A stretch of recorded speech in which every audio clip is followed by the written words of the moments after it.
दोस्तों अगर गेमिंग की बात करें तो हम सभी इसके लिए देर रात तक जागने, अपने कंट्रोलर्स पर गुस्सा उतारने या इन्हें खरीदने के लिए बहुत सारा पैसा बर्बाद करने से बिल्कुल भी पीछे नहीं हटते है ना।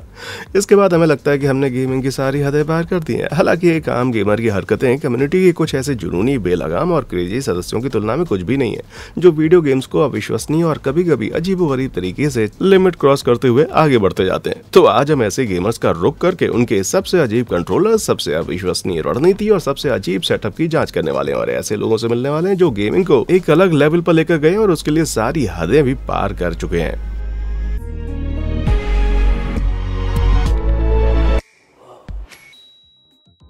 प्यार का भूत। दोस्तों पैकमैन से लेकर मास्टर चीफ तक गेमिंग इंडस्ट्री आज के मीडिया के कुछ सबसे आइकॉनिक पात्रों का घर है और गेमर्स अपने पसंदीदा गेम के हीरो के काफी करीबी संबंध बना लेते हैं। जी वैसे तो आमतौर पर इसमें कोई दिक्कत वाली बात है नहीं, लेकिन हद तो तब हो गई यार जब 2009 में एक आशिक किस्म के गेमर वीडियो गेम के एक कैरेक्टर के प्यार में पड़कर उससे शादी कर लेता है। भैया लव प्लस खास जापानियों का कोनामी द्वारा बना गया एक डेटिंग सिम्युलेटर है जिसमें एक खिलाड़ी अपने निंटेंडो DS पर डिजिटल महिलाओं के साथ डेट पर जा सकता है। और जब सेल 9000 नाम वाले गेमर ने पहली बार 2009 में इस गेम को खेलना शुरू किया तो उसे तुरंत नेने अनेगासाकी नाम के कैरेक्टर से हो गया प्यार। ये एक कार्टून वाली लड़की थी जिसे डरावनी फिल्मों और रैकून से प्यार था। सेल ने नेने को अपने सपनों की रानी बताया और कहा कि जब वो DS के माइक्रोफोन से उसके कान में प्यार भरी बातें करता तो ये गेम इस पात्र के व्यक्तित्व को उसकी पसंद के अनुसार बदल देता है। इस इंसान ने कहा है कि DS की ये लड़की भी उसकी दीवानी है और जल्दी ही नेने के साथ उसका रिश्ता और ज्यादा गहरा हो गया और भाई साहब ने एक घुटने पर बैठकर इस कैरेक्टर से शादी करने का फैसला ले लिया। पर असली सच्चाई ये है कि वो DS और उसके अंदर की एक गेम कार्ट्रिज से शादी कर रहा था। बेवकूफ कहेंगे। वैसे तो आमतौर पर लड़की का पिता शादी का खर्चा करता है, लेकिन सेल ने ये सब भी खुद ही किया। उसने बहुत सारे पैसे खर्च करके शादी का सूट खरीदा, एक DJ को हायर किया और एक स्लाइड शो भी बना डाला जिसमें उनके रिश्ते की हाईलाइट्स नजर आई। कमाल है। शादी संपन्न होने पर उसने अपनी स्क्रीन को चूमा और नेने को उसके ससुराल को ले आया। नहीं, मुझे उसके हनीमून की डिटेल्स बिल्कुल नहीं जाननी, पर बदकिस्मती से उसकी ये शादी कानूनी रूप से बेतुकी थी, लेकिन सेल को इसकी परवाह नहीं थी। उसने कहा कि ये सेरेमनी इस कैरेक्टर के प्रति उसके प्यार का बस एक जश्न था और मरते दम तक उसके सच्चे प्यार का सबूत भी। अरे भैया कोई उसको समझा, अगर नेने मर भी गई ना तो नई गेम फिर से आ जाएगी, समझा। पोकेमोन वाले चच्चा। दोस्तों अब टाइम को थोड़ा रिवाइंड करके आपको 2016 में लिए चलते हैं। ये वो टाइम था जहां हम सभी एक अलग ही दुनिया में रह रहे थे। डोनाल्ड ट्रंप अमेरिका के राष्ट्रपति नहीं बने थे, मेरे सिर पर बहुत सारे बाल थे और पूरे प्लेनेट पर उन्हें पकड़ने का भूत सवार था। जी हाँ, यहाँ 260 मिलियन लोगों द्वारा डाउनलोड किए गए पोकेमोन गो की बात कर रहा हूँ मैं। ये गेम आज तक के इतिहास का तीसरा सबसे ज्यादा खेला जाने वाला मोबाइल गेम बना था, पर मैं शर्त लगा सकता हूँ कि इस गेम का चेन सैन यौन से ज्यादा बड़ा दीवाना कोई भी नहीं मिलेगा, क्योंकि 74 साल का ये इंसान कस्टम बाइक का यूज करके एक साथ 72 फोन पर इस गेम को खेलता था। असल में उसे 2016 में उसके पोते ने इस गेम से मिलवाया था और बस तब से चेन पर इस गेम में सबसे रेयरेस्ट पॉकेट मॉन्स्टर्स को पकड़ने का जुनून सवार हो गया।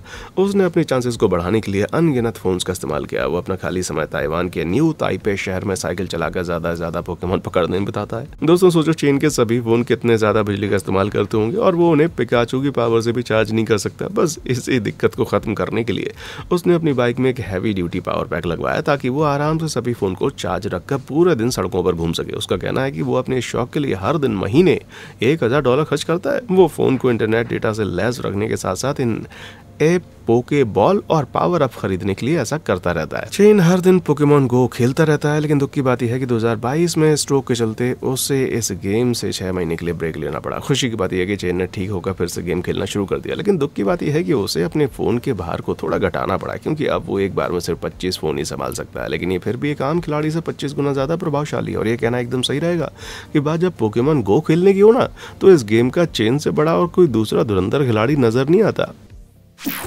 बांसुरी से शूटिंग। अगर आप कॉल ऑफ ड्यूटी खेलते वक्त वॉल्यूम बढ़ाएं तो आपको आमतौर पर गोलियों, विस्फोटों और छोटे बच्चों की माँ बहन वाली गालियां सुनने को मिलेंगी। हालांकि 2021 में उस वक्त ये सब बिल्कुल बदल गया जब इस गेम के साथ एक और साउंड जोड़ी बांसुरी के एडवांस वर्जन की।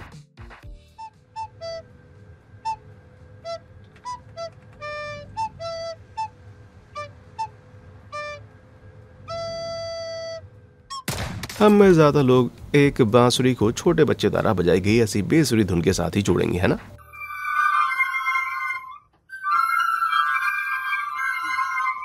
तेरे की। लेकिन 2021 में डीनो बीनो नाम का एक Twitch streamer call of duty Warzone खेलते वक्त इस इंस्ट्रूमेंट का इस्तेमाल करने के लिए वायरल हो गया। डीनो के हाथ में इंस्ट्रूमेंट के वो शार्प नोट मौत और विनाश की आवाज बने क्योंकि वो एक एक करके उससे गोलियों की बौछार कर रहा था।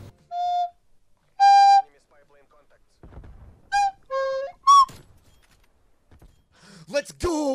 ये वायरल फुटेज अविश्वसनीय है और इस यूनिक गेमिंग सेटअप के लिए उसे बहुत सारा दिमाग लगाने की जरूरत पड़ी। जैसे ही डीनो अपने माइक्रोफोन में इससे धुन बजाता तो एक सॉफ्टवेयर उसके द्वारा बजाए जाने वाले हर एक म्यूजिकल नोट की पिच को रिकॉर्ड करके रजिस्टर करता है। उसका हर एक नोट एक अलग कीबोर्ड कमांड से जुड़ा होता है।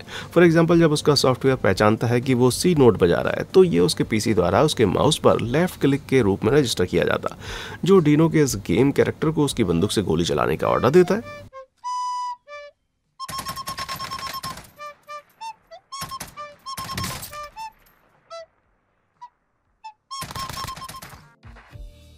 माना कि यह स्टाइल गेम के लिए बेस्ट ऑप्शन बिल्कुल भी नहीं है, इसलिए जब सीओडी के गेम में डीनो ऐसे अनाड़ी ढंग से चलता है, झुकता है, गोली मारता है तो वो खुद ही बहुत बार मारा जाता है। हालांकि वो अपने इस पागलपन से भरे प्रयास की एक शानदार हाईलाइट रील बनाने में कामयाब रहा है, जिसमें मधुर बैकग्राउंड म्यूजिक के साथ ऐसे किल शामिल हैं जिन्हें मैं एक कंट्रोलर से भी अंजाम नहीं दे सकता।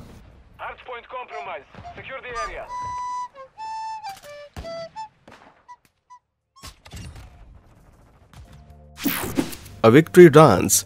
जी माना कि बांसुरी के साथ कॉल ऑफ ड्यूटी खेलना बहुत ही प्रभावशाली है। हालांकि डीनो इकलौता ऐसा गेमर नहीं है जो एक अलग अंदाज से गेम खेलना पसंद करता है। मिस मिका एक ऐसी स्ट्रीमर है जो खासा इनसेन चैलेंजेस के लिए काफी मशहूर है, जैसे एक हाथ से पूरी गेम खेलना या कमांड देने के लिए गिटार कार्ड का इस्तेमाल करके बहुत सी मशहूर टफ गेम खेलना। कुछ हद तक डीनो की बांसुरी जैसा ही है। मिका के खेलने के अंदाज काफी धांसू है और 2022 में उसने अपना अब तक का सबसे मुश्किल चैलेंज पूरा करने की ठान लिया, जिसमें एक साथ एक रेगुलर कंट्रोलर और एक डांस पैड का इस्तेमाल करके एल्डन रिंग के 2 प्ले थ्रूज को पूरा करने का प्रयास शामिल था। एल्डन रिंग एक खासी मुश्किल गेम है और इसकी खुली दुनिया ऐसी शक्तिशाली बॉसेस से भरी हुई है जिन्हें हराने के लिए नए लोगों को अनगिनत प्रयास करने पड़ सकते हैं। जी हाँ, हमें ज्यादातर के लिए गेम पैड के साथ एल्डन रिंग को पूरी करना ही एक बड़ी उपलब्धि है, इसलिए कई लोगों को मिका का ये चैलेंज एक नामुमकिन सा काम लग रहा था। हालांकि इस स्ट्रीमर पर कोई असर नहीं पड़ा और दिसंबर 2022 में उसने इस चैलेंज को शुरू कर दिया। उसने अपने डांस पैड को अपने पीसी से जोड़ा और हर एक तीर को एक अलग कीबोर्ड कमांड पर मैप कर दिया, जिससे अपने पैरों को हिलाकर हमला करने की अनुमति मिली। फिर सारा मुद्दा इस गेम के माध्यम से आगे बढ़ने लगा। दोनों पात्रों को जरूरी लेवल पर पहुंचने के बाद उस बॉस के मैदान में ले जाने के और सभी बॉसेस पर एक साथ हमला करने की कोशिश की गई। मिका को जीत पाने के लिए डांस करते हुए सिर्फ 1 महीना लगा, क्योंकि उसने अपने हाथों और पैरों के एक साथ कॉम्बिनेशन को मिलाकर एल्डन रिंग के सभी बॉसेस को धूल चटा दी। Come on, chat. We can do this. Come on, get up, get up, get up.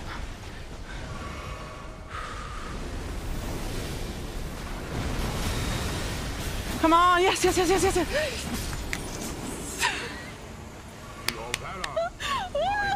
Oh my God, what an epic. इस चैलेंज को पूरा करने के लिए बहुत ज़्यादा ट्रायल एंड एरर के साथ साथ अजीबोगरीब आयरिश डांस मूव्स की भी ज़रूरत थी, लेकिन उसने दोनों प्ले थ्रूज में गेम के फाइनल में बॉस को हराया और अब तक के सबसे इम्प्रेसिव एल्डन रिंग चैलेंजेस में से एक को पूरा करके दिखा दिया। Building blocks. दोस्तों, बात जब क्लासिक वीडियो गेम की आती है तो सबकी चहेती टेट्रिस गेम को शायद ही कोई दूसरी गेम टक्कर दे पाई। ये गेम पहली बार 1984 में इलेक्ट्रॉनिका 60 कंप्यूटर पर जारी की गई थी, लेकिन तब से इसे लगभग हर इलेक्ट्रॉनिक डिवाइस पर डाउनलोड करके खेला गया। बॉस, टेट्रिस ऑफिशियली आज तक का सबसे ज़्यादा पोर्ट किया जाने वाला गेम है और कंसोल और पीसी के अलावा इसके वो मशहूर ब्लॉक्स और साउंड ट्रैक आईपॉड, कैलकुलेटर और सबसे अविश्वसनीय रूप से कैम्ब्रिज मैसाचुसेट्स में 21 मंजिला इमारत पर भी नजर आए हैं। Oh, that is working. This is too cool. Uh-oh.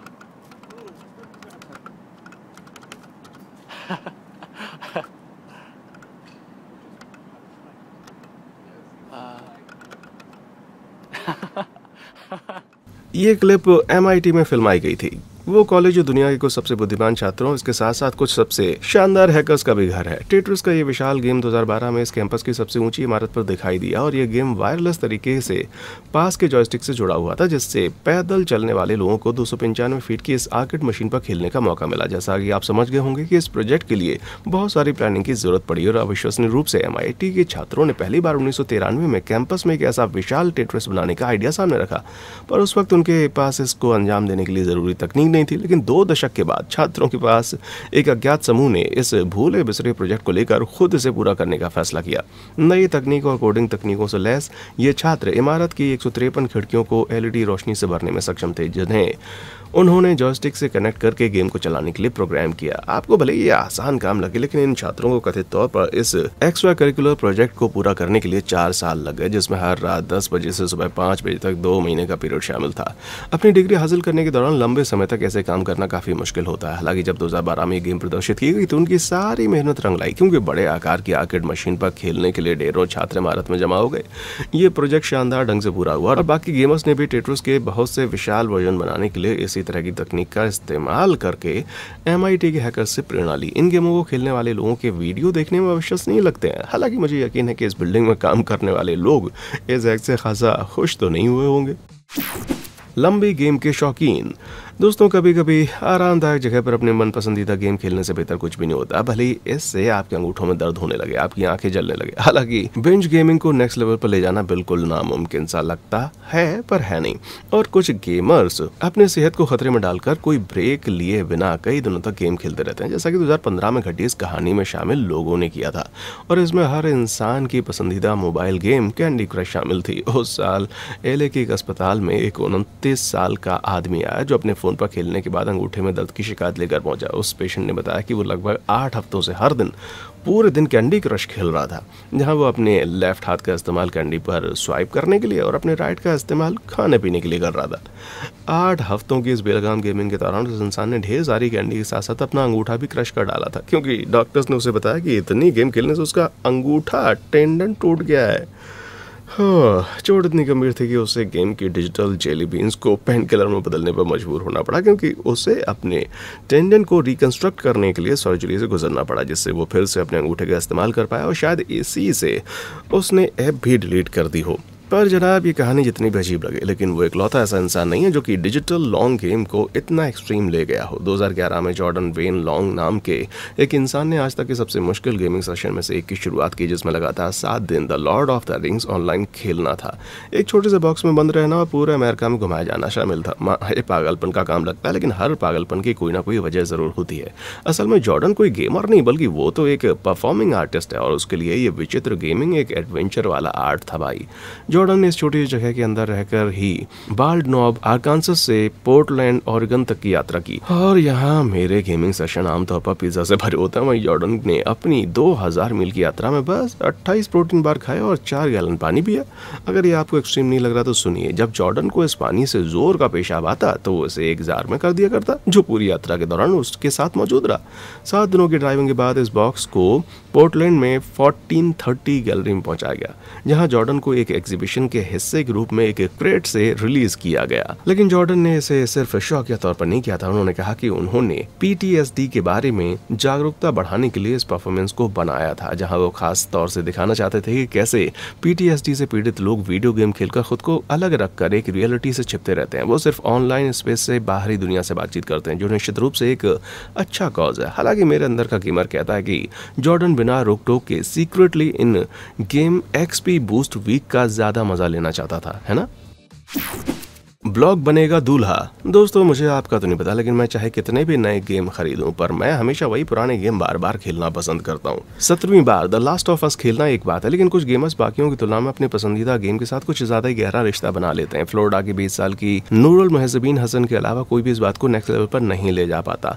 वो दावा करते हैं कि उसे टेट्रिस गेम से गहरा प्यार हो गया। जी हाँ, आपने बिल्कुल सही सुना, वीडियो गेम के किसी कैरेक्टर से नहीं, बल्कि एक्चुअल गेम से ही प्यार हो गया। नूरुल खुद को ऑब्जेक्टम सेक्सुअल बताती हैं, जिसका मतलब है कि वो लोगों के बजाय इन बेजान वस्तुओं की ओर आकर्षित होती हैं। अतीत में उसे ट्रेडमिल पर क्रश था और उसका पहला सीरियस रिलेशनशिप एक कैलकुलेटर के साथ था जिसे वो पियरे कहती थी। हाँ, हसन नम आंखों से अपने एक्स लवर के बारे में बताते हुए कहती हैं कि उसे पियर के ट्रैक पैड को छूना पसंद था और वो अक्सर उसके बटन दबाने के लिए अपनी जीभ का इस्तेमाल करती थी। वो उसे प्रॉम में भी ले गई थी। दुख की बात है कि इतनी सारी अटेंशन के बावजूद पियर ने उस वक्त उसको धोखा दे दिया जब एक दिन सफाई के दौरान उसमें शॉर्ट सर्किट हो गया। उसका रिश्ता खत्म हो गया। हालांकि नूरुल लंबे समय तक सिंगल नहीं रही, बल्कि वो जल्दी 2016 में अपनी टेट्रिस NES के कार्ट्रिज के प्यार में गिर गई। नूरुल ने टेट्रिस के साथ अपने रिश्ते को इंटीमेट बताते हुए कहा कि वो उनकी टेट्रिस के बिस्तर पर कार्ट्रिज को गले लगाने से पहले उस पर घंटों गेम खेलती है। उन्होंने यहाँ तक कहा कि वो एक प्रॉपर मैरिज सेरेमनी में कार्ट्रिज से शादी करने और श्रीमती टेट्रिस बनने का प्लान कर रही है। जाहिर तौर पर नूरुल की शादी कानूनी रूप से सच में तो नहीं होगी, हालांकि फिर भी वो एक सिंबॉलिक समारोह में टेट्रिस के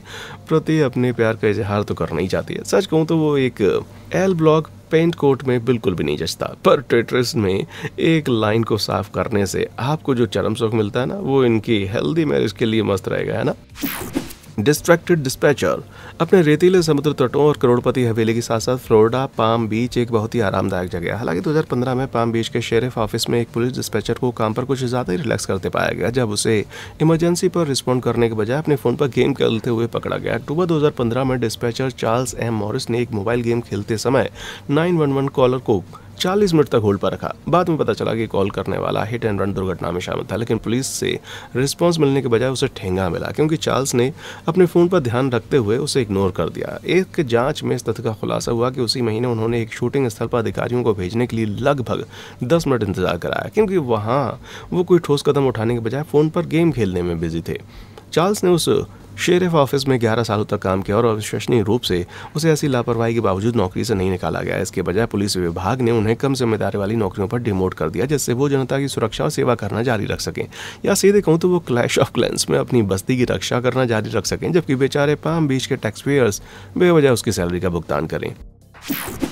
गेम बनी सौतन। दोस्तों, उस एक इंसान जिसकी कहानी हमने देखी, उसके अंगूठे के अलावा गेमर्स आमतौर पर चीज़ें तोड़ते हैं। वे हैं हाई स्कोर और कीबोर्ड। लेकिन 2015 में रूस का 28 साल का एक इंसान लगातार 3 हफ्ते तक फॉल आउट 4 खेलने के बाद अपनी शादी तोड़ने, अपने दोस्तों से अलग होने, अपनी नौकरी खोने में कामयाब रहा।